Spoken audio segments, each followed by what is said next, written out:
Welcome to News Today with WDW News Today. I'm Tom Corliss. Here now the news for May 12, 2021. If you watch News Today with Universal Parks News Today over on our sister channel, you know already that they have reduced their physical distancing requirements for guests from 6 feet to 3 feet. Well, a change on the Walt Disney World website today. Disney may be not too far behind. The Returning to a World of Magic page on DisneyWorld.com has this updated image where the 6 feet or 2 meter marking in the arrow have been removed. The verbiage was also changed. Quote, while we will reduce physical distancing measures for guests across many areas with a gradual, phased approach, 6 feet distancing measures will continue in all dining locations, merchandise stores, and in areas where guests can temporarily remove their masks. A line stating that cars will be directed to park in every other parking space at the theme parks was also removed. Those were the major changes. Obviously, this indicates that they're going to keep 6 feet in a couple of places, but otherwise, queues, outdoor spaces, and anything else that's not indicated there, they will go to less than 6 feet of distancing, which we would think is going to be 3 feet, given what the CDC has said and given what Universal has already done. This is, of course, the second change in recent weeks to COVID safety measures at Walt Disney World, as temperature checks will be removed from the parks on the 16th of May. Since Walt Disney World reopened last July, the lids of trash cans have been propped open so guests didn't have to touch the can when throwing something away. Almost every trash can also had a decal explaining some of the health and safety guidelines in place at the parks.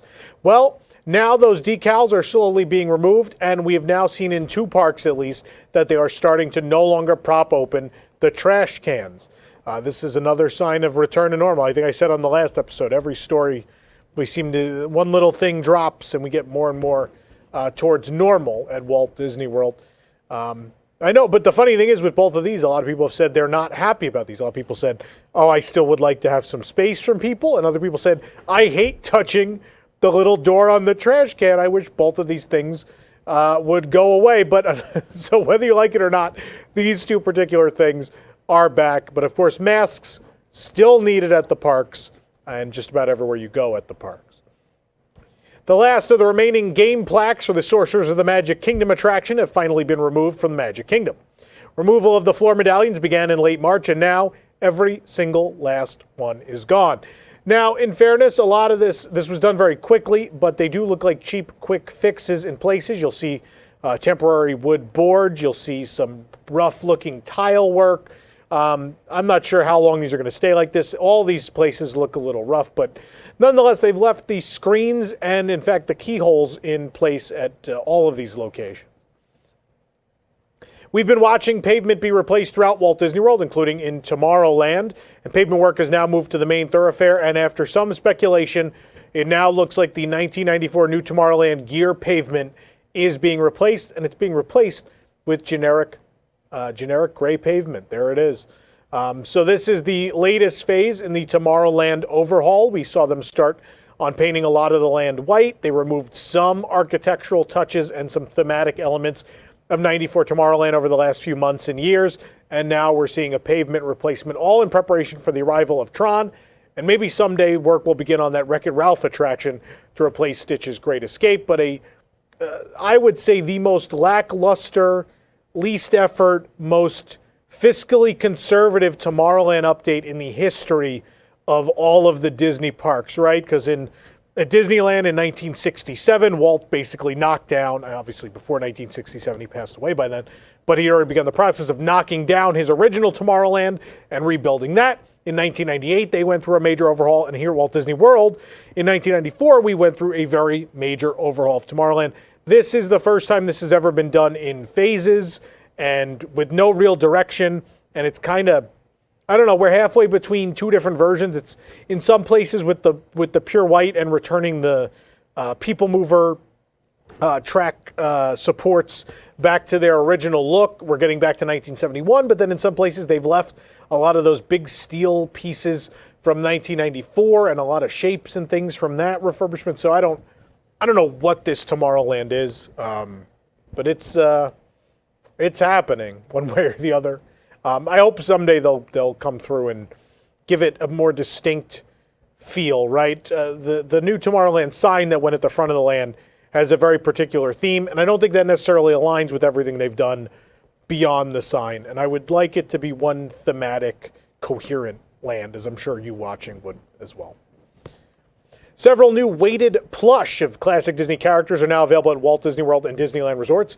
We found them in the plush section of the Emporium at Magic Kingdom. Weighted plush are used by kids and adults alike to combat anxiety and other conditions, but they also just make for cute toys. This was a very big story this week. I had never heard of this. I didn't know this was a thing that people with ADHD or autism or anxiety, this is a very helpful thing for them. And this is a very thoughtful, cool thing. Mickey Mouse, Minnie Mouse, Winnie the Pooh, Eeyore, and Stitch are available. They're $39.99 each, and I have to buy Eeyore. Eeyore is that face. I have to buy Eeyore. You can fly, you can fly, you can fly. This adorable Nana baby plush has arrived at the Emporium at the Magic Kingdom as well. It's $32.99. Nana is the Darling family's nursemaid dog from Peter Pan. Nana comes in a removable baby sling for carrying. She also has her blue ribbon and nursemaid bonnet on. The printed sling features icons from Peter Pan, including Peter Pan himself. And now you can take Nana wherever you fly off to. You don't have to leave her home and say, goodbye, Nana. You don't have to do that very sad thing that happens in the movie. I wish Nana could have went with them. Nana's my favorite Peter Pan character. According to guests in the EPCOT area resort hotels, the park could be heard testing the short-lived interim fireworks spectacular EPCOT Forever overnight this week. With Harmonious not ready to perform until later this year at the earliest, the temporary show could return, albeit altered, to perform on World Showcase Lagoon. EPCOT Forever debuted in October of 2019 with the end of Illumination's Reflections of Earth. It was meant to run all the way up to the debut of Harmonious, but then the park closed due to the pandemic. Obviously, when the park returned, fireworks were no longer in operation in order to keep people distanced. But now, with restrictions starting to be reduced, it might be time for nighttime entertainment to return to the parks. If EPCOT Forever does return, it's expected it will do so without the kites due to all of the barges now littering the lagoon for Harmonious. The kites were already on the chopping block before the pandemic anyway, as sources had indicated multiple times that they were going to be cut either for their constant issues, a couple times they'd caught on fire and things, or just to save money. Disney has made no announcement as to when they expect nighttime shows to return. It has not been confirmed that EPCOT Forever is returning just yet, but tomorrow is in fact the quarterly earnings call for the Walt Disney Company, and sometimes they make announcements to this effect, and so stay tuned to WDWNT.com on Thursday around between 4 and 6 p.m. Somewhere in that time frame, I suspect we might hear something about this. The service industry has struggled nationally to hire new workers as the pandemic has started to wind down, and many are starting to offer incentives in an attempt to entice potential workers to apply. One of these companies is Palmas Restaurant Group, most notable for operating the San Angel Inn at EPCOT in the Mexico Pavilion. They also operate a number of restaurants at both Coronado Springs and beyond at Walt Disney World. One job listing on the Palmas Restaurant Group website offers a $1,000 culinary sign-on bonus, with the location listed as none other than San Angel Inn. Palmas also operates again La Cantina de San Angel, La Hacienda at the Mexico Pavilion, as well as El Mercado de Coronado, Rick's Sports Bar and Grill, Laguna Bar, Siestas Cantina and Maya Grill at Coronado, and Frontera Cocina at Disney Springs, which is, I think, one of the few restaurants on that list I really love. Notably, this comes after Palmas Restaurant Group was one of the earliest to lay off cast members last year. Almost immediately after the parks reopened, they drew a lot of criticism from that, but now looks like they're struggling to get people to sign back up. Bright Suns travelers, we stopped in the Droid Depot and found a remote control friend, plus brand new apparel, a backpack, and a phone case. D.O., the cute little droid from Star Wars The Last Jedi, rolled in and is looking for a new home for $109.99. He balances on his single wheel and moves around, making sounds and moving his head. His battery is rechargeable. And the backpack and phone case that were released are reminiscent of Droid Depot's original gray and rose gold bag, but they are now dark blue and gold. Smartphone case is $39.99, the backpack $74.99. Check out pictures of these products and as well all of the new apparel. There was a ton of it at WDWNT.com. Hungry guests will soon have more snack options at Disney's Animal Kingdom theme park as 2 kiosks are set to reopen this week. Terra Treats, located on Discovery Island near the bridge to Africa, sells pizza and beverages, and the Dino Diner, located in Dino Land, USA, sells hot dogs, beverages, and churros. Both kiosks failed to reopen with the parks last year. After the closure and demolition of Bongos at Disney Springs, Beatrix Health Foods was set to take over the lot. Although Lettuce Entertain You restaurants, that's lettuce like the food, says differently. It seems the construction of Beatrix has been canceled completely and the property is going to be turned into a green space. They claim at some point down the road they will build this restaurant, but signs advertising Beatrix have been removed from the walls. They're capping off the utilities. They're turning this into a grass patch. All of this sounds like they're never going to build this restaurant, despite what Disney and the Beatrix owners have said at this point. Beatrix was supposed to start construction in 2020, but they obviously did not. With all the preparation for Walt Disney World's 50th going on, the Cirque du Soleil tented building at Disney Springs is getting a new coat of paint before Drawn to Life finally debuts, as Cirque has said, this fall it will. It appears that painting has started on the outside of the building. The new show will contain homages to Disney animation, along with the traditional aspects of a Cirque du Soleil show. La Nuba, you may remember, ended back in December of 2017. That means it will be almost 4 years by the time a new show debuts that the theater has been vacant. That is insane. It was already going to be long before the pandemic. Since then, the show building has been preparing for the new show. They were supposed to debut just after the pandemic closure, and obviously that did not happen, and it's been delayed several times. Cirque went into bankruptcy. A whole lot of things happened, but this fall, according to ownership, Cirque will debut that show finally at Disney Springs. A little over a week since the park reopened, Disneyland has begun testing a virtual queue for the Indiana Jones adventure, Temple of the Forbidden Eye, as of Tuesday, May 11th. According to the OC Register, the virtual queue works similarly to Star Wars Rise of the Resistance's virtual queue, accessible through the Disneyland app. The virtual queue will only be used during some park hours, though. It's not expected to be available prior to or at park opening. The virtual queue will be used intermittently, alternating between a normal standby queue and the virtual system as demand dictates. Guests will be required to be inside the park to join this virtual queue, and guests with Park Hopper tickets who begin their day at California Adventure must hop to Disneyland before they can join that virtual queue.